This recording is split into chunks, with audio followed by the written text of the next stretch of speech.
Hello students, welcome to Fateh Educom. This is Navneet. ਤੁਹਾਡਾ ਮੇਰੇ channel ਤੇ ਬਹੁਤ-ਬਹੁਤ ਸਵਾਗਤ ਹੈ। ਜਿਹੜੇ ਵੀ ਸਟੂਡੈਂਟਸ ਪੰਜਾਬੀ ਮੀਡੀਅਮ ਦੀ ਤਿਆਰੀ ਕਰ ਰਹੇ ਨੇ ਉਹਨਾਂ ਲਈ ਇਹ ਮੇਰੀ ਤੀਸਰੀ ਵੀਡੀਓ ਹੈ। ਠੀਕ ਹੈ, ਸੋ ਇਹਦੇ ਵਿੱਚ ਮੈਂ ਤੁਹਾਡੇ ਥੋੜੇ ਜਿਹੇ ਹੋਰ ਡਾਊਟਸ ਕਲੀਅਰ ਕਰਨਾ ਚਾਹੁੰਦੀ ਹਾਂ ਕਰੰਟ ਅਫੇਅਰਸ ਨੂੰ ਲੈ ਕੇ, ਕਿਉਂਕਿ ਕਾਫੀ ਸਟੂਡੈਂਟਸ ਨੂੰ ਜਿਹੜੀ ਕਰੰਟ ਅਫੇਅਰਸ ਦੇ ਵਿੱਚ ਬੜੀ ਦਿੱਕਤ ਆ ਰਹੀ ਹੈ। ਸਭ ਤੋਂ ਪਹਿਲੀ ਤਾਂ ਗੱਲ ਹੈ ਕਿ ਜਦੋਂ ਆਪਾਂ ਕੋਈ ਚੀਜ਼ ਸਾਨੂੰ ਬਣੀ ਬਣਾਈ ਮਿਲਦੀ ਹੈ ਨਾ, ਤਾਂ ਅਸੀਂ ਮੀਨਸ ਮਤਲਬ ਵੈਸੇ ਵੀ ਸਾਨੂੰ ਹੈਬਿਟ ਪੈ ਗਈ ਹੋਈ ਹੈ ਕਿ ਬਣੀ ਬਣਾਈਆਂ ਚੀਜ਼ਾਂ ਖਾਣ ਦੀ, ਹੈ ਨਾ। ਜੇ ਸਾਨੂੰ ਮਿਹਨਤ ਨਾ ਕਰਨੀ ਪਵੇ, ਫਿਰ ਆਪਾਂ ਕੀ ਕਰਦੇ ਹਾਂ, ਆਪਾਂ ਆਪਣੇ ਆਪ ਨੂੰ ਨਾ ਸੈਟਿਸਫਾਈ ਕਰਨ ਲਈ ਨਾ ਬਹਾਨੇ ਲੱਭਦੇ ਹਾਂ। ਮੀਨਸ ਕਿ ਆਹ ਕੰਮ ਇਸ ਲਈ ਨਹੀਂ ਹੋਇਆ ਕਿਉਂਕਿ ਮੇਰੇ ਕੋਲ ਸੋਰਸ ਅਵੇਲੇਬਲ ਨਹੀਂ ਸੀ ਹੈਗਾ, ਬਟ ਅਸੀਂ ਮਿਹਨਤ ਨਹੀਂ ਕੀਤੀ, ਉਹ ਚੀਜ਼ ਅਸੀਂ ਨਹੀਂ ਦੇਖਦੇ, ਹੈ ਨਾ। ਸੋ ਇਹ ਚੀਜ਼ ਨਹੀਂ ਕਰਨੀ ਹੈਗੀ। ਸਾਰਾ ਕੁਝ ਅਵੇਲੇਬਲ ਹੈ। ਮੈਂ ਤੁਹਾਨੂੰ ਹੁਣੇ ਵਿਦ ਐਵੀਡੈਂਸ ਸਭ ਕੁਝ ਦਿਖਾਊਂਗੀ ਕਿ ਪੰਜਾਬੀ ਨਿਊਜ਼ਪੇਪਰਸ ਦੇ ਵਿੱਚ ਹਜੇ ਸਾਡੇ ਘਰ ਜਿਹੜਾ ਉਹ ਮਤਲਬ ਉਹ ਨਹੀਂ ਆਉਂਦਾ, ਕੀ ਉਹਨੂੰ ਕਹਿੰਦੇ ਆ, ਪੰਜਾਬੀ ਟ੍ਰਿਬਿਊਨ, ਸਿਰਫ ਅਜੀਤ ਹੀ ਆਉਂਦਾ ਆ। ਅਤੇ ਮੈਂ ਤੁਹਾਨੂੰ ਸਿਰਫ ਅਜੀਤ ਦੇ ਹੀ ਕੁਝ ਆਰਟੀਕਲਸ ਦਿਖਾਵਾਂਗੀ ਔਰ ਉਹਨਾਂ ਨੂੰ ਮੈਂ ਤੁਹਾਨੂੰ ਕੰਪੇਅਰ ਕਰਾਂਗੀ ਕਿ ਉਸ ਦਿਨ ਦੇ ਦ ਹਿੰਦੂ ਦੇ ਵਿੱਚ ਅਤੇ ਇੰਡੀਅਨ ਐਕਸਪ੍ਰੈਸ ਦੇ ਵਿੱਚ ਕਿਹੜੇ ਆਰਟੀਕਲਸ ਆਏ ਸੀ। ਆਪੇ ਹੀ ਤੁਹਾਡੀਆਂ ਅੱਖਾਂ ਖੁੱਲ੍ਹ ਜਾਣਗੀਆਂ ਕਿ ਹਾਂ ਵਾਕਿਆ ਹੀ ਕਰੰਟ ਅਫੇਅਰਸ ਕੋਈ ਐਡੀ ਬਿਗ ਡੀਲ ਨਹੀਂ ਹੈਗੀ, ਅਸੀਂ ਕਰ ਸਕਦੇ ਹਾਂ। ਔਰ ਦੂਸਰੀ ਵੱਡੀ ਗੱਲ ਸੱਚ, ਉਸ ਤੋਂ ਪਹਿਲਾਂ ਮੈਂ ਇੱਕ ਡਾਊਟ ਤੁਹਾਡਾ ਹੋਰ ਕਲੀਅਰ ਕਰਨਾ ਚਾਹੁੰਦੀ ਹਾਂ। ਜਿਹੜੇ ਵੀ ਸਟੂਡੈਂਟਸ UPSC ਦੀ ਤਿਆਰੀ ਪੰਜਾਬੀ ਮੀਡੀਅਮ ਦੇ ਵਿੱਚ ਕਰ ਰਹੇ ਨੇ ਜਾਂ ਕਰਨਾ ਚਾਹੁੰਦੇ ਨੇ ਔਰ ਉਹਨਾਂ ਦਾ ਇਹ ਡਾਊਟ ਹੈ ਕਿ UPSC ਦਾ ਐਗਜ਼ਾਮ ਆਪਾਂ ਪੰਜਾਬੀ ਦੇ ਵਿੱਚ ਦੇ ਸਕਦੇ ਹਾਂ, ਅਤੇ ਮੈਂ ਤੁਹਾਨੂੰ ਦੱਸ ਦਿੰਦੀ ਹਾਂ ਕਿ ਜਿਹੜਾ ਪ੍ਰੀਲਿਮਸ ਦਾ ਐਗਜ਼ਾਮ ਹੁੰਦਾ ਹੈ UPSC ਦਾ, ਉਹ ਇੰਗਲਿਸ਼ ਮੀਡੀਅਮ ਅਤੇ ਹਿੰਦੀ ਮੀਡੀਅਮ ਦੇ ਵਿੱਚ ਆਉਂਦਾ ਹੈ। ਜਿਹੜਾ ਕਿ ਤੁਸੀਂ ਕਿਉਂਕਿ ਉਹ ਆਬਜੈਕਟਿਵ ਟਾਈਪ ਹੁੰਦਾ ਹੈ, ਸੋ ਉਹਦੇ ਵਿੱਚ ਕੋਈ ਦਿੱਕਤ ਨਹੀਂ ਆਉਂਦੀ। ਠੀਕ ਹੈ, ਜੇ ਤੁਹਾਨੂੰ ਕੋਈ ਲੈਂਗੁਏਜ ਮਤਲਬ ਕੋਈ ਚੀਜ਼ ਕੋਈ ਕੁਐਸਚਨ ਨਹੀਂ ਵੀ ਸਮਝ ਆਇਆ ਤਾਂ ਤੁਸੀਂ ਹਿੰਦੀ ਦਾ ਦੇਖ ਸਕਦੇ ਹੋ ਸਾਈਡ ਤੋਂ, ਹੈ ਨਾ, ਜਾਂ ਹਿੰਦੀ 'ਚ ਕਰ ਰਹੇ ਹੋ ਤਾਂ ਇੰਗਲਿਸ਼ ਦਾ ਦੇਖ ਸਕਦੇ ਹੋ, ਮੀਨਿੰਗ ਤੁਹਾਨੂੰ ਪਤਾ ਲੱਗ ਜਾਏਗਾ। ਸੋ ਇਹਦੇ ਵਿੱਚ ਕੋਈ ਵੱਡੀ ਗੱਲ ਨਹੀਂ ਹੈਗੀ। ਗੱਲ ਹੈਗੀ ਆ ਮੇਨਸ ਦੀ। ਸੋ ਮੇਨਸ ਦੇ ਵਿੱਚ ਤੁਸੀਂ ਪੰਜਾਬੀ ਲੈਂਗੁਏਜ ਆਪਟ ਕਰ ਸਕਦੇ ਹੋ, ਬਟ ਜਿਹੜਾ ਕੁਐਸਚਨ ਪੇਪਰ ਹੁੰਦਾ UPSC ਦਾ, ਅਗੇਨ ਉਹ ਸਿਰਫ ਇੰਗਲਿਸ਼ ਅਤੇ ਹਿੰਦੀ ਦੇ ਵਿੱਚ ਹੀ ਆਉਂਦਾ ਆ। ਬਟ UPSC ਦੇ ਵਿੱਚ ਤੁਸੀਂ ਆਪਣਾ ਆਨਸਰ ਜਿਹੜਾ ਆ, ਜਿਹੜੀਆਂ 22 ਸਕੈਡਿਊਲ ਲੈਂਗੁਏਜਿਸ ਨੇ, 8th ਆਪਣਾ ਜਿਹੜਾ ਇੰਡੀਅਨ ਕੌਨਸਟੀਟਿਊਸ਼ਨ ਆ ਉਹਦੇ 8th ਸਕੈਡਿਊਲ ਦੇ ਅੰਦਰ ਜਿਹੜੀਆਂ 22 ਸਕੈਡਿਊਲ ਲੈਂਗੁਏਜਿਸ ਨੇ, ਠੀਕ ਹੈ, ਉਹਦੇ ਵਿੱਚ ਪੰਜਾਬੀ ਵੀ ਇੱਕ ਲੈਂਗੁਏਜ ਹੈਗੀ ਹੈ ਜਿਹਦੇ ਵਿੱਚ ਤੁਸੀਂ ਆਪਣਾ ਐਗਜ਼ਾਮ ਦੇ ਸਕਦੇ ਹੋ। ਯਾਨੀ ਕਿ 22 ਲੈਂਗੁਏਜਿਸ ਦੇ ਵਿੱਚ ਤੁਸੀਂ ਕੋਈ ਵੀ ਭਾਸ਼ਾ ਜਿਹੜੀ ਹੈ ਆਪਣੇ ਆਨਸਰ ਰਾਈਟਿੰਗ ਦੇ ਵਿੱਚ ਲਈ ਚੁਣ ਸਕਦੇ ਹੋ, ਇਰਰਿਸਪੈਕਟਿਵ ਆਫ ਦਾ ਫੈਕਟ ਕਿ ਜਿਹੜਾ ਕੁਐਸਚਨ ਹੈ ਉਹ ਜਾਂ ਤਾਂ ਇੰਗਲਿਸ਼ 'ਚ ਆਏਗਾ ਜਾਂ ਹਿੰਦੀ 'ਚ ਆਏਗਾ। ਠੀਕ ਹੈ, ਪੰਜਾਬੀ 'ਚ ਕੁਐਸਚਨ ਪੇਪਰ ਨਹੀਂ ਆਏਗਾ। ਆਨਸਰ ਤੁਸੀਂ ਪੰਜਾਬੀ ਦੇ ਵਿੱਚ ਲਿਖ ਸਕਦੇ ਹੋ। ਇੰਟਰਵਿਊ ਦੀ ਲੈਂਗੁਏਜ ਤੁਸੀਂ ਪੰਜਾਬੀ ਜਿਹੜੀ ਹੈ ਚੂਜ਼ ਕਰ ਸਕਦੇ ਹੋ। ਨਾਓ ਕਮ ਟੂ ਦੀ ਪੁਆਇੰਟ। ਦੇਖੋ, ਪ੍ਰੋਬਲਮ ਆ ਰਹੀ ਹੈ ਬੱਚਿਆਂ ਨੂੰ ਕਾਹਦੇ ਵਿੱਚ? ਕਰੰਟ ਅਫੇਅਰਸ ਦੇ ਵਿੱਚ। ਠੀਕ ਹੈ, ਸੋ ਕਰੰਟ ਅਫੇਅਰਸ ਮੈਂ ਤੁਹਾਨੂੰ ਦੱਸ ਰਹੀ ਹਾਂ, ਕੋਈ ਬਿਗ ਡੀਲ ਨਹੀਂ ਹੈਗੀ। ਮੇਰੇ ਕੋਲ ਕੁਝ ਟੌਪਿਕਸ ਨੇ ਜਿਹੜੇ ਮੈਂ ਤੁਹਾਨੂੰ ਦਿਖਾਵਾਂਗੀ। ਸਭ ਤੋਂ ਪਹਿਲਾਂ ਮੇਰੇ ਕੋਲ ਜਿਹੜਾ ਟੌਪਿਕ ਹੈਗਾ ਆ ਉਹ ਹੈਗਾ ਆ ਦੇਖੋ, ਸੌਰੀ ਕੈਮਰਾ ਮੇਰੇ ਵੱਲ ਹੈ, ਵਰਡ ਜਿਹੜੇ ਉਲਟੇ ਆਉਣਗੇ। ਮੈਂ ਤੁਹਾਨੂੰ ਉੱਦਾਂ ਪੜ੍ਹ ਕੇ ਦੱਸ ਦਿੰਦੀ ਹਾਂ ਕਿ 2 ਮਈ 2020 ਨੂੰ ਇਹ ਟੌਪਿਕ ਆਇਆ ਸੀ ਅਜੀਤ ਨਿਊਜ਼ਪੇਪਰ ਦੇ ਵਿੱਚ। ਠੀਕ ਹੈ, ਸਾਡੇ ਘਰ ਸਾਡੇ ਅੰਮ੍ਰਿਤਸਰੀਆਂ ਦੀ ਭਾਸ਼ਾ ਨਾ ਸਾਡੇ ਘਰ ਜਿਹੜਾ ਨਾ ਉਹ ਮੀਨਸ ਪੰਜਾਬੀ ਟ੍ਰਿਬਿਊਨ ਨਹੀਂ ਆਉਂਦਾ, ਸਿਰਫ ਅਜੀਤ ਹੀ ਆਉਂਦਾ। ਅਜੀਤ 'ਚ ਮੈਂ ਤੁਹਾਨੂੰ ਟੌਪਿਕਸ ਦੱਸ ਰਹੀ ਹਾਂ। ਇਹ 2 ਮਈ ਨੂੰ ਟੌਪਿਕ ਆਇਆ ਸੀਗਾ, ਦੁਨੀਆ 'ਚ ਵੱਡੀਆਂ ਤਬਦੀਲੀਆਂ ਲਿਆਏਗਾ ਕਰੋਨਾ। ਇਹ ਟੌਪਿਕ ਐਸੇ ਲਈ ਵੀ ਇੰਪੋਰਟੈਂਟ ਆ, ਠੀਕ ਆ, ਵੈਸੇ ਦੇਖਿਆ ਜਾਏ ਤਾਂ। ਔਰ ਦੂਸਰੀ ਗੱਲ, ਸਾਇੰਸ ਐਂਡ ਟੈਕ ਦੇ ਵਿੱਚ ਇਹ ਕੁਐਸਚਨ ਬਣ ਸਕਦਾ, ਵੈਸੇ ਬਣਦਾ ਨਹੀਂ, ਬਟ ਮੇਨਲੀ ਐਸੇ ਦਾ ਅਸੀਂ ਕਹਿ ਸਕਦੇ ਹਾਂ। ਠੀਕ ਹੈ, ਸੋ ਕਰੋਨਾ ਰਿਲੇਟਡ ਆਪਾਂ ਜ਼ਿਆਦਾ ਉਹਨੂੰ ਸਾਇੰਸ ਐਂਡ ਟੈਕ ਦੇ ਵਿੱਚ ਹੀ ਕਵਰ ਕਰਦੇ ਹਾਂ। ਬਟ ਦੇਖਿਆ ਜਾਏ, ਵੈਸੇ ਤਾਂ ਦੇਖਿਆ ਜਾਏ ਇਕੋਨਮੀ ਦੇ ਵਿੱਚ ਵੀ ਇਹ ਕੁਐਸਚਨ ਬਣ ਸਕਦਾ ਆ, ਰਾਈਟ, ਕਿਉਂਕਿ ਬਟ ਉਹ ਆਨਸਰ ਸਿਰਫ ਸਾਨੂੰ ਇਕਨੋਮਿਕ ਪੁਆਇੰਟ ਆਫ ਵਿਊ ਨਾਲ ਹੀ ਲਿਖਣਾ ਪਏਗਾ। ਬਟ ਇਹਦੇ ਵਿੱਚ ਜਿਹੜਾ ਇਹ ਆਰਟੀਕਲ ਆਇਆ, ਜਦੋਂ ਤੁਸੀਂ ਪੜ੍ਹੋਗੇ ਨਾ ਤਾਂ ਤੁਹਾਨੂੰ ਮਤਲਬ you will feel the difference ਕਿ ਕੁਛ ਵੀ ਹੈ ਨਹੀਂ ਆ ਜੋ ਇੰਡੀਅਨ ਐਕਸਪ੍ਰੈਸ ਚਾਹੁੰਦਾ ਹੈ, ਜੋ ਹਿੰਦੂ ਚਾਹੁੰਦਾ, ਉਹੀ ਕੁਛ ਪੰਜਾਬੀ ਨਿਊਜ਼ਪੇਪਰ ਦੇ ਵਿੱਚ ਲਿਖਿਆ ਹੁੰਦਾ, ਕੁਛ ਅੱਡ ਨਹੀਂ ਲਿਖਿਆ ਹੁੰਦਾ। ਅਗਰ ਤੁਸੀਂ ਉਦਣ ਦਾ ਜਾਂ ਉਸ ਤੋਂ 1-2 ਦਿਨ ਪਹਿਲਾਂ ਦਾ ਜਾਂ ਅੱਗੇ ਦਾ ਨਿਊਜ਼ਪੇਪਰ ਦੇਖੋਗੇ, ਇੰਡੀਅਨ ਐਕਸਪ੍ਰੈਸ ਦੇ ਵਿੱਚ ਵੀ ਇੱਕ ਟੌਪਿਕ ਆਇਆ ਸੀਗਾ ਲਾਈਫ ਆਫਟਰ ਪੈਂਡੈਮਿਕ।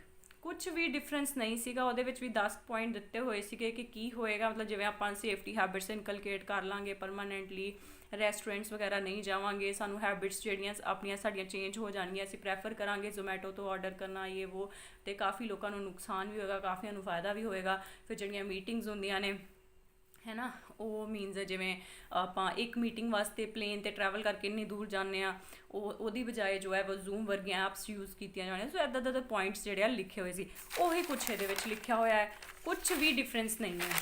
ਦੈਨ ਉਸ ਤੋਂ ਬਾਅਦ ਇਹ ਮੇਰੇ ਕੋਲ ਇੱਕ ਹੋਰ ਟੌਪਿਕ ਹੈ, ਇਹ ਆਇਆ 29 ਅਪ੍ਰੈਲ ਦੇ ਪੰਜਾਬੀ ਦੇ ਅਜੀਤ ਦੇ ਨਿਊਜ਼ਪੇਪਰ ਦੇ ਵਿੱਚ। ਕੱਚੇ ਤੇਲ ਦੀਆਂ ਕੀਮਤਾਂ ਵਿੱਚ ਗਿਰਾਵਟ, ਭਾਰਤੀ ਅਰਥ ਵਿਵਸਥਾ ਲਈ ਵਰਦਾਨ। ਧਿਆਨ ਨਾਲ ਸੁਣਿਓ, ਠੀਕ ਹੈ। ਹੁਣ ਦੇਖਿਆ ਜਾਏ ਤੇ ਅਗਰ ਤੁਸੀਂ ਉਦੋਂ ਦਾ ਹਿੰਦੂ ਨਿਊਜ਼ਪੇਪਰ ਜਾਂ ਇੰਡੀਅਨ ਐਕਸਪ੍ਰੈਸ ਨਿਊਜ਼ਪੇਪਰ ਪੜ੍ਹਿਆ ਹੋਵੇ ਤੇ ਦੋਵਾਂ ਦੇ ਵਿੱਚ ਹੀ ਇਹ ਟੌਪਿਕ ਆਇਆ ਸੀਗਾ ਕਿ how India can leverage this opportunity, ਕਿ ਜਿਹੜਾ ਕਰੂਡ ਆਇਲ ਦੇ ਵਿੱਚ ਪ੍ਰਾਈਸਿਸ ਫਾਲ ਹੋਏ ਨੇ, ਇੰਡੀਆ ਉਹਨੂੰ ਕਿਸ ਤਰ੍ਹਾਂ ਮੀਨਸ ਯੂਟੀਲਾਈਜ਼ ਕਰ ਸਕਦਾ, ਬੈਨੀਫਿਟ ਨੂੰ ਕਿਸ ਤਰ੍ਹਾਂ ਅਵੇਲ ਕਰ ਸਕਦਾ। ਸੋ ਹਿੰਦੂ ਦੇ ਵਿੱਚ ਵੀ ਟੌਪਿਕ ਆਇਆ ਸੀ, ਇੰਡੀਅਨ ਐਕਸਪ੍ਰੈਸ 'ਚ ਵੀ ਆਇਆ ਸੀ ਔਰ ਇਹਦੇ ਵਿੱਚ ਵੀ ਆਇਆ ਹੋਇਆ। ਸੋ ਕੀ ਇਹਦੇ ਵਿੱਚ ਕੋਈ ਦਿੱਕਤ ਹੈਗੀ ਹੈ, ਦੱਸੋ ਮੈਨੂੰ। ਦੈਨ ਉਸ ਤੋਂ ਬਾਅਦ ਰੀਸੈਂਟਲੀ ਜਿਹੜਾ 20 ਲੱਖ ਕਰੋੜ ਦਾ ਪੈਕੇਜ ਦਿੱਤਾ ਹੈ ਮੋਦੀ ਸਾਹਿਬ ਨੇ, ਇਹਦੇ ਲਈ ਵੀ ਮਤਲਬ ਤੁਹਾਨੂੰ ਪਤਾ ਨਿਊਜ਼ਪੇਪਰ ਭਰੇ ਪਏ ਨੇ, ਹੈ ਨਾ, ਟੌਪਿਕਸ ਆ ਰਹੇ ਨੇ, ਇੰਡੀਅਨ ਐਕਸਪ੍ਰੈਸ 'ਚ ਵੀ ਆ ਰਹੇ ਨੇ, ਹਿੰਦੂ 'ਚ ਵੀ ਆ ਰਹੇ ਨੇ, ਇਕਨੋਮਿਕ ਟਾਈਮਸ 'ਚ ਆ ਰਹੇ ਨੇ। ਤੇ ਇਹ ਦੇਖੋ ਇਹਦੇ ਵਿੱਚ ਵੀ ਟੌਪਿਕ ਆਇਆ ਹੋਇਆ ਆ, ਕੀ ਹੈ, ਅਰਥ ਵਿਵਸਥਾ ਨੂੰ ਉਤਸ਼ਾਹਿਤ ਨਹੀਂ ਕਰ ਸਕਦਾ ਇਹ ਪੈਕੇਜ। ਦੱਸੋ ਮੈਨੂੰ ਹੁਣ ਕੋਈ ਡਿਫਰੈਂਸ ਹੈਗਾ ਆ। ਦੈਨ ਉਸ ਤੋਂ ਬਾਅਦ ਇਹ ਕੁਛ, ਕਿਉਂਕਿ ਮੇਰੀ ਹੈਬਿਟ ਹੈਗੀ ਹੈ ਜਿਹੜੇ ਮੈਨੂੰ ਟੌਪਿਕਸ ਵਧੀਆ ਲੱਗਦੇ ਨੇ ਪੰਜਾਬੀ ਨਿਊਜ਼ਪੇਪਰ 'ਚੋਂ ਵੀ ਮੈਂ ਆਪਣੀ ਕਾਪੀ 'ਤੇ ਪੇਸਟ ਕਰ ਲੈਂਦੀ ਹਾਂ। ਸੋ ਇਹਦੇ ਵਿੱਚ ਮੈਂ ਤੁਹਾਨੂੰ ਕੁਝ ਪੁਰਾਣੇ ਟੌਪਿਕਸ ਮੇਰੇ ਕੋਲ ਪਏ ਹੋਏ ਨੇ, ਇਹ ਮੇਰੀ ਹੁਣ ਮੇਰੇ ਕੋਲ ਮੰਗਣ ਨਾ ਲੱਗ ਜਾਣਾ ਕਿਉਂਕਿ ਇਹ ਬਹੁਤ ਪੁਰਾਣੇ ਹੈਗੇ, ਆਲਰੇਡੀ ਫਟ ਗਏ ਆ, ਅੱਧੇ ਟੌਪਿਕਸ ਨੇ, ਠੀਕ ਹੈ। ਸੋ ਇਹਦੇ ਵਿੱਚ ਜਿਵੇਂ ਦੇਖੋ ਲਿਬੀਅਨ ਕ੍ਰਾਈਸਿਸ ਤੁਸੀਂ ਪੜ੍ਹਿਆ ਹੋਇਆ IR ਦੇ ਵਿੱਚ, ਇਹ ਟੌਪਿਕ ਹੈਗਾ ਇਰਾਕ ਨੇ ਲਿਬੀਆ ਨੂੰ ਕਿਉਂ ਤਬਾਹ ਕੀਤਾ। ਫਿਰ ਉਸ ਤੋਂ ਬਾਅਦ ਟੈਕਸਾਂ ਤੇ ਵਪਾਰ ਸੰਬੰਧੀ ਗੈਟ ਸਮਝੌਤਾ ਅਸਫਲ ਕਿਉਂ ਰਿਹਾ, ਠੀਕ ਹੈ, WTO ਤੋਂ ਪਹਿਲਾਂ ਗੈਟ ਜਿਹੜਾ ਹੁੰਦਾ ਸੀ। ਦੈਨ ਉਸ ਤੋਂ ਬਾਅਦ ਅੰਤਰਰਾਸ਼ਟਰੀ ਬੈਂਕ ਹੋਂਦ ਵਿੱਚ ਕਿਵੇਂ ਆਏ। ਇਹ ਮੈਂ ਜਸਟ ਤੁਹਾਨੂੰ ਐਗਜ਼ਾਮਪਲ ਦੇ ਰਹੀ ਹਾਂ ਕਿ ਕੁਛ ਵੀ ਇੰਪੋਸੀਬਲ ਨਹੀਂ ਹੈਗਾ, ਜੇ ਅਸੀਂ ਆਪਣੀ ਮਿਹਨਤ ਕਰਨ 'ਤੇ ਉੱਤਰ ਆਈਏ ਤਾਂ ਸਭ ਕੁਝ ਪੋਸੀਬਲ ਹੈ, ਰਾਈਟ। ਦੈਨ ਉਸ ਤੋਂ ਬਾਅਦ ਇਹ ਰੀਸੈਂਟਲੀ ਮੇਰੇ ਕੋਲ ਅੱਜ ਦਾ ਨਿਊਜ਼ਪੇਪਰ ਹੋਣਾ ਆ, ਕੱਲ੍ਹ ਹੀ ਮੈਂ ਇੱਕ ਪਾਈ ਸੀਗੀ ਵੀਡੀਓ, ਕੱਲ੍ਹ ਮੈਂ ਇੱਕ ਵੀਡੀਓ ਪਾਈ ਸੀ ਨਾ, ਉਹਦੇ ਕੱਲ੍ਹ ਪਰਸੋਂ ਡਾਇਰੈਕਟ ਸੀਡਿੰਗ ਆਫ ਰਾਈਸ ਦੇ ਉੱਤੇ, DSR ਦੇ ਉੱਤੇ। ਉਹ ਨਿਊਜ਼ਪੇਪਰ ਪਤਾ ਨਹੀਂ ਮੈਂ ਕਿੱਥੇ ਰੱਖ ਦਿੱਤਾ। ਹਾਂ ਆਹ ਦੇਖੋ, ਉਹਦੇ ਵਿੱਚ ਵੀ ਟੌਪਿਕ ਆਇਆ ਹੋਇਆ ਹੈ ਪੰਜਾਬੀ ਦੇ ਨਿਊਜ਼ਪੇਪਰ 'ਚ, ਝੋਨੇ ਦੀ ਹੱਥੀਂ ਲਵਾਈ ਬਨਾਮ ਮਸ਼ੀਨੀ ਬਿਜਾਈ। ਔਰ ਮੇਰਾ ਟੌਪਿਕ ਵੀ ਇਹੀ ਸੀਗਾ, DSR versus conventional transplanting of rice. ਸਾਰਾ ਦਾ ਸਾਰਾ ਉਹ ਹੀ ਹੈ, ਕੱਲ੍ਹ ਦੇ ਨਿਊਜ਼ਪੇਪਰ ਦੇ ਵਿੱਚ ਆਇਆ ਔਰ ਪਰਸੋਂ ਚੌਥੀ ਅਜੇ ਮੈਂ ਉਹ ਵੀਡੀਓ ਪਾਈ ਸੀਗੀ। ਦੈਨ ਉਸ ਤੋਂ ਬਾਅਦ ਮੈਂ ਤੁਹਾਨੂੰ ਜਸਟ ਇੱਕ ਐਗਜ਼ਾਮਪਲ ਦੇ ਰਹੀ ਹਾਂ ਕਿ ਕੁਛ ਵੀ ਜਿਹੜਾ ਆ ਉਹ ਇੰਪੋਸੀਬਲ ਨਹੀਂ ਹੈਗਾ। ਆਹ ਦੇਖੋ ਕਿੰਨਾ ਇੰਪੋਰਟੈਂਟ ਟੌਪਿਕ ਹੈਗਾ ਹੈ, ਪੰਜਾਬੀ ਦੇ ਵਿੱਚ ਮੀਡੀਅਮ ਦੇ ਵਿੱਚ ਲਿਖਿਆ ਹੋਇਆ, ਰੁਪਏ ਦੀ ਡਿੱਗ ਰਹੀ ਕੀਮਤ ਨੂੰ ਕਿਵੇਂ ਰੋਕਿਆ ਜਾਏ। ਤੁਹਾਨੂੰ ਪਤਾ ਹੈ ਇਸ ਵੇਲੇ ਜਿਹੜਾ ਇੰਡੀਅਨ ਕਰੰਸੀ ਜਿਹੜੀ ਉਹ ਡੈਪਰੀਸ਼ੀਏਟ ਕਰ ਰਹੀ ਹੈ ਨਾ। ਦੈਨ ਉਸ ਤੋਂ ਬਾਅਦ ਇੱਕ ਹੋਰ ਚੀਜ਼, ਜਦੋਂ ਤੁਸੀਂ ਐਵੇਂ ਕਰੰਟ ਅਫੇਅਰਸ ਪੜ੍ਹਦੇ ਹੋ ਨਾ ਪੰਜਾਬੀ ਦੇ ਨਿਊਜ਼ਪੇਪਰ 'ਚੋਂ, ਅਤੇ ਜਿਹੜੀ ਕੋਈ ਮੀਨਸ ਕੋਈ ਇਹੋ ਜਿਹੀ ਟਰਮ ਆ ਜਾਂਦੀ ਹੈ ਨਾ ਜਿਹੜੀ ਬਾਰ-ਬਾਰ ਰਿਪੀਟ ਹੁੰਦੀ ਹੈ, ਜਿਵੇਂ ਅੰਤਰਰਾਸ਼ਟਰੀ ਬੈਂਕ ਹੋਂਦ ਵਿੱਚ ਕਿਵੇਂ ਆਏ, ਹੈ ਨਾ, ਅਤੇ ਅੰਤਰਰਾਸ਼ਟਰੀ, ਚਲੋ ਇਹ ਤਾਂ ਨੋਰਮਲ ਜਿਹਾ ਵਰਡ ਹੈ, ਤਾਂ ਵਿੱਤੀ ਸਹਾਇਤਾ ਦਿੱਤੀ ਹੈ ਸਰਕਾਰ ਨੇ। ਵਿੱਤੀ ਦਾ ਮਤਲਬ ਕੀ ਹੁੰਦਾ, ਫਾਈਨੈਂਸ਼ੀਅਲ, ਹੈ ਨਾ, ਫਾਈਨੈਂਸ਼ੀਅਲ ਸਹਾਇਤਾ ਮੀਨਸ ਅਸਿਸਟੈਂਸ। ਸੋ ਇੱਦਾਂ ਦੇ ਵਰਡ ਜਿਹੜੇ ਆ ਉਹਦੇ ਲਈ ਸੈਪਰੇਟ ਕਾਪੀ ਲਗਾ ਲਓ, ਜਿਹੜਾ ਵਰਡ ਇੱਦਾਂ ਦਾ ਕੁਝ ਆਉਂਦਾ ਨਾ ਜਿਹੜਾ ਟਿਪੀਕਲ ਤੁਹਾਡੇ ਇਕਨੋਮਿਕ ਟਰਮਸ ਦੇ ਵਿੱਚ ਯੂਜ਼ ਹੋਣ, ਕਿਉਂਕਿ ਹਰ ਇੱਕ ਜਿਹੜਾ ਸਬਜੈਕਟ ਆ, ਚਾਹੇ ਉਹ ਪੋਲਿਟੀ ਦਾ ਹੈ, ਚਾਹੇ ਉਹ ਇਕੋਨਮੀ ਦਾ ਹੈ, ਚਾਹੇ ਉਹ ਇਨਵਾਇਰਮੈਂਟ ਦਾ। ਹੁਣ ਇਨਵਾਇਰਮੈਂਟ ਦੇ ਕਿੰਨੇ ਟੌਪਿਕਸ ਆਏ ਹੋਏ ਨੇ, ਪਰਾਲੀ ਦੇ ਨਾਲ ਸੰਬੰਧਿਤ ਇੰਨੇ ਟੌਪਿਕਸ ਆਏ ਹੋਏ ਨੇ ਅਜੀਤ ਅਖਬਾਰ ਦੇ ਵਿੱਚ ਹੀ।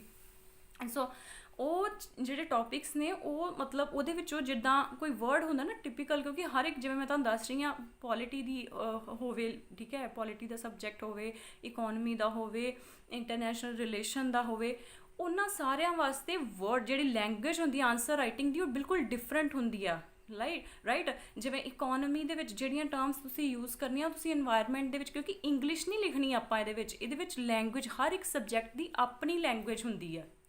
ਮਤਲਬ ਜਿੱਦਾਂ ਇਕੋਨਮੀ ਦੇ ਵਿੱਚ ਜਿਹੜੀਆਂ ਟਰਮਸ ਆਪਾਂ ਇੰਗਲਿਸ਼ ਦੇ ਵਿੱਚ ਯੂਜ਼ ਕਰਨ, ਪੰਜਾਬੀ ਦੇ ਨੇ ਵਰਡ ਨਹੀਂ ਆਉਂਦੇ, ਜਿੱਦਾਂ ਫਾਈਨੈਂਸ਼ੀਅਲ ਕਹਿ ਲਓ, ਮਿਸਮੈਨੇਜਮੈਂਟ ਹੋ ਗਈ, ਹੈ ਨਾ, ਫਿਸਕਲ ਕਰੈਕਸ਼ਨ ਹੋ ਗਈ, ਠੀਕ ਹੈ, ਇੱਦਾਂ ਦੇ ਵਰਡਸ ਜਿਹੜੇ ਆ ਉਹ ਆਪਾਂ ਯੂਜ਼ ਕਰਦੇ ਹਾਂ ਇਕੋਨਮੀ ਦੇ ਵਿੱਚ। IR ਦੇ ਵਿੱਚ ਆਪਾਂ ਵਰਡਸ ਯੂਜ਼ ਕਰਦੇ ਹਾਂ ਡਿਪਲੋਮੈਟਿਕ, ਹੈ ਨਾ। ਦੈਨ ਉਸ ਤੋਂ ਬਾਅਦ ਬੜੇ ਡਿਫਰੈਂਟ ਵਰਡਸ ਨੇ, ਹੁਣ ਮੇਰੇ ਮਾਈਂਡ 'ਚ ਨਹੀਂ ਆ ਰਹੇ। ਦੈਨ ਉਸ ਤੋਂ ਬਾਅਦ ਅਗਰ ਆਪਾਂ ਪੋਲਿਟੀ ਦੀ ਗੱਲ ਕਰੀਏ ਤਾਂ ਪੋਲਿਟੀ ਦੇ ਵਿੱਚ ਹਰ ਇੱਕ ਚੀਜ਼ ਜਿਹੜੀ ਆ ਉਹ ਆਪਾਂ ਹਰ ਇੱਕ ਟਰਮ ਜਿਹੜੀ ਆ ਡਿਫਰੈਂਟ ਆ। ਸੋ ਇਹ ਟਰਮਸ ਕਿਹੜੀਆਂ ਨੇ ਜਿਹੜੀਆਂ ਬਾਰ-ਬਾਰ ਰਿਪੀਟ ਹੁੰਦੀਆਂ ਨੇ, ਉਹ ਤੁਸੀਂ ਦੇਖਣੀਆਂ, ਉਹਨਾਂ ਲਈ ਇੱਕ ਸੈਪਰੇਟ ਕਾਪੀ ਲਗਾਓ। ਦੇਖੋ ਇੰਗਲਿਸ਼ ਦੇ ਵਿੱਚ ਉਹਦਾ ਕੀ ਮੀਨਿੰਗ ਹੈ, ਪੰਜਾਬੀ ਦੇ ਵਿੱਚ ਉਹਦਾ ਕੀ ਮੀਨਿੰਗ ਹੈ। ਬਾਰ-ਬਾਰ ਨਿਊਜ਼ਪੇਪਰ ਦੇ ਵਿੱਚ ਇੱਕ ਵਰਡ ਆ ਰਿਹਾ ਹੈ ਨਾ, ਤੇ ਉਹਦੇ ਨਾਲ ਕੀ ਹੋਏਗਾ, ਕੱਲ ਨੂੰ ਜਦੋਂ ਤੁਸੀਂ ਆਨਸਰ ਫਰੇਮ ਕਰੋਗੇ ਔਨ ਯੋਰ ਓਨ, ਤੇ ਉਹ ਤੁਹਾਨੂੰ ਬਹੁਤ ਹੀ ਜ਼ਿਆਦਾ ਹੈਲਪਫੁਲ ਰਹੇਗੀ। ਠੀਕ ਹੈ, ਤੇ ਇਹ ਕੁਝ ਟੌਪਿਕਸ ਮੇਰੇ ਕੋਲ ਹੈਗੇ ਸੀਗੇ ਜਿਹੜੇ ਮੈਂ ਤੁਹਾਨੂੰ ਐਗਜ਼ਾਮਪਲ ਦਿੱਤੀਆਂ ਨੇ। ਠੀਕ ਹੈ, ਇਸ ਤੋਂ ਇਲਾਵਾ ਮਤਲਬ ਜਦੋਂ ਕੋਈ ਹਿਸਟਰੀ ਦੇ ਵਿੱਚ ਵੀ ਕਿਸੇ ਚੀਜ਼ ਦੀ ਐਨਵਰਸਰੀ ਵਗੈਰਾ ਮਨਾਉਂਦੇ ਨੇ ਇਹ, ਹੈ ਨਾ, ਜਾਂ ਫਿਰ ਕੀ ਉਹਨੂੰ ਕਹਿੰਦੇ, ਇੱਕ ਸਦੀ ਪੂਰੀ ਹੋ ਜਾਂਦੀ ਹੈ ਕਿਸੇ ਚੀਜ਼ ਨੂੰ, ਜਿੱਦਾਂ ਭਗਤ ਸਿੰਘ ਦਾ ਬਰਥਡੇ ਆਉਂਦਾ, ਤੇ ਭਗਤ ਸਿੰਘ ਦੇ ਉੱਤੇ ਜਿਵੇਂ ਆਪਣਾ ਇੱਕ ਟੌਪਿਕ ਹੈਗਾ ਹਿਸਟਰੀ ਦੇ ਵਿੱਚ, ਰੋਲ ਆਫ ਫਰੀडम ਫਾਈਟਰਸ, ਹੈ ਨਾ, ਇਨ ਪੰਜਾਬ ਦੇ ਜਿਹੜੇ ਫਰੀडम ਫਾਈਟਰਸ ਨੇ ਉਹਨਾਂ ਦਾ ਰੋਲ ਇੰਡੀਅਨ ਫਰੀडम ਸਟਰਗਲ ਦੇ ਵਿੱਚ। ਸੋ ਉਹਦੇ ਲਈ ਮੀਨਸ ਜਦੋਂ ਵੀ ਕੋਈ ਕਿਸੇ ਜਿਹੜੇ ਸ਼ਹੀਦ ਦੀ ਕੋਈ ਵੀ ਬਰਸੀ ਵਗੈਰਾ ਆਉਂਦੀ ਹੈ, ਤੇ ਉਹਦੇ ਉੱਤੇ ਵੀ ਟੌਪਿਕ ਆਉਂਦਾ।